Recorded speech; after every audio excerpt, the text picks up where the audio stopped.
Welcome to Culture Society. Our aim is to bring people together, revive cultures, revive stories, and revive experiences. Today I would like to introduce you to Ahmad Nawaz. In 2014, after a terrorist attack in his school, Peshawar, Pakistan, Ahmad Nawaz was shot and his teacher burned in front of him. At this massacre, 147 other innocent civilians were killed, including his brother, Haris. Ahmad, I'm so glad to have you here today. It must have been a very hard time for you, but what happened and how did you feel as the tragic incident occurred?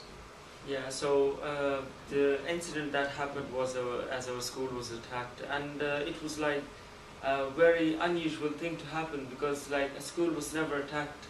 I always thought that school is a safe place, not a place where children would be brutally massacred. And school has always been a safe place, and it was never expected, this attack. But when this attack happened, everyone in our country was surprised, and everyone was really sad because the children were killed, and the innocent children were killed brutally. And that was the most horrible attack in the history of our country. So can you explain what happened on the day? Yeah, so on the day, it was a normal day, and I went to school with my brother Haris. Like before we were going to school, me and Haris had a little argument, and then when we went there, we were in the school hall. It was a main auditorium where there was an assembly on first aid training. So in that assembly, we heard some shots fired, and then after a while, the back doors someone broke into the auditorium through the back doors and started firing at the children directly. And there were a lot of them. There were like 25 of them or more than that. And when they started killing the children, it was like, I can't describe the feeling. Like I couldn't believe I thought it was just a nightmare for the moment. Then when they came to me, they were shooting every child one by one from point blank range in their heads. So when they came to me, I just moved a little bit, so they shot me in the arm near my chest. So in that situation, I survived. They went out of the auditorium towards the classes to get the children. And in that while, I tried to get out of that place. So I went to another room and I just hide there with my other friends and my teacher. The terrorists came there when they killed my teacher. They burned her alive, and they shoot every child in that room again. So I tried to. I pretended to be dead in that room as my whole uniform was red in blood. Then when I was brought to a hospital, it gave me hope that I may survive now. And then after the hospital, like when I was in the hospital, after like 15 days, I found out from my friends that my brother Haris was killed in that attack. And I was shattered that day, and it was a horrible day for me when I found out that my brother, who was 1 year younger than me, was shot dead in that attack. Wow, what an experience. And that was only 2 years ago. It's hard to imagine in the 21st century how much terror does exist. Yeah. So you lived in Peshawar, Pakistan. So what were the living conditions like? And do you have any specific traditions you took part in, just to keep with the theme? Peshawar is a very it's not a very modern or developed city. It's it's surrounded by tribal areas, and it's very rich of these traditions and cultures. There were a lot of traditions in our city, so I participated in a lot of them. Like our city was known for hospitality. Like the people who lived in that area were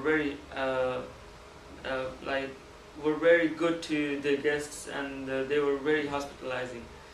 So it was a really good life in Peshawar because it was a simple life, not a life with a lot of problems.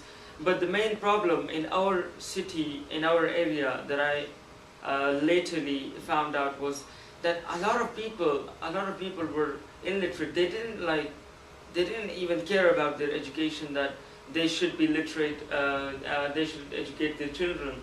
They were, they just, there was a lot of ignorance, there was child labor, and it looked like kind of, when you think of the Victorian reign, like hundreds of years ago, it's that kind of situation.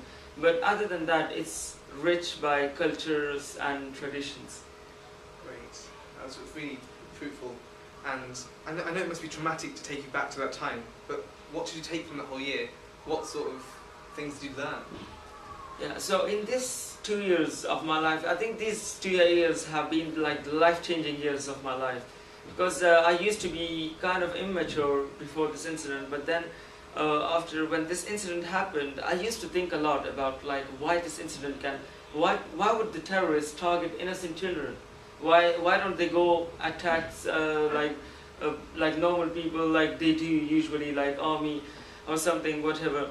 But they attacked schools specifically, and then when I thought of that, I just realized something, that in that, like, they wanted to stop people from being literate.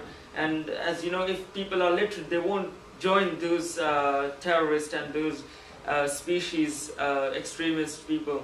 So they wanted to stop people from educating themselves. That's why they started attacking schools. After our school, there was another school attacked in our region.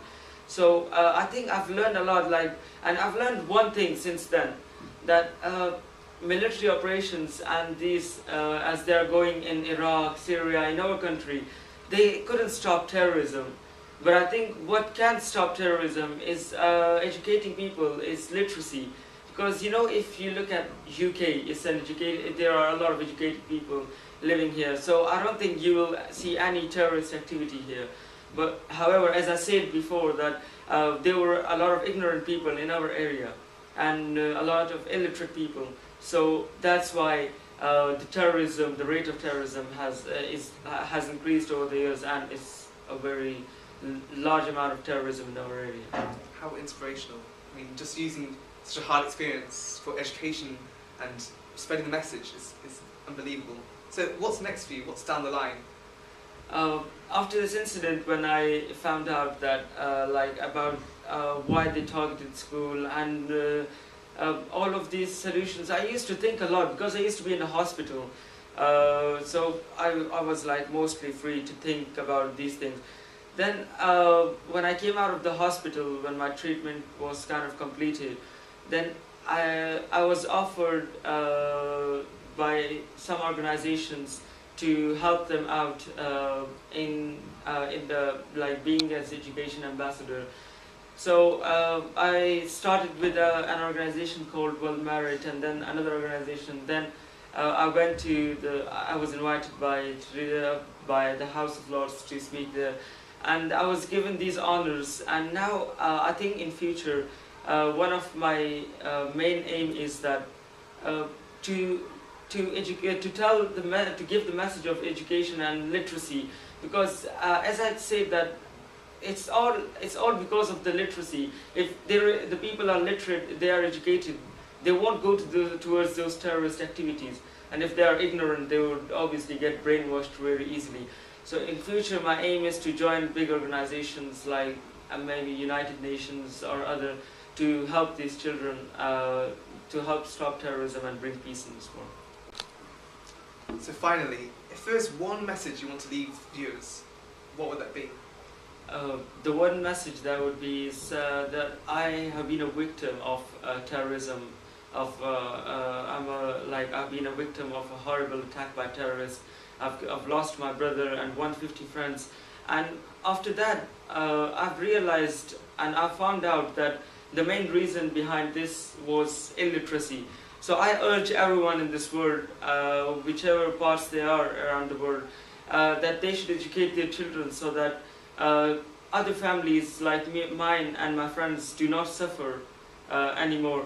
And I think the children should be educated, they should be given their right, and they should be more socialized, and the cultures and the traditions, they should not be forgotten, and they should be given the importance because they have been coming since ages from our ancestors, and they should be followed. I think it's a great thing, especially with international mindedness, making sure we are educated not just in our maths or English, but Yeah. also in cultures, traditions, religions, and trying to make the world a better place. Thank you once again for coming, and that's such a great experience to just be here and watch it. Thank you for having me here for this interview on this topic. So this is the first interview for Culture Society which we've had, and I think it's a great message to really portray that we should talk about the cultures, experience and celebrate them. And that's why I urge you to watch these videos, learn more about the world and become internationally minded. Thanks.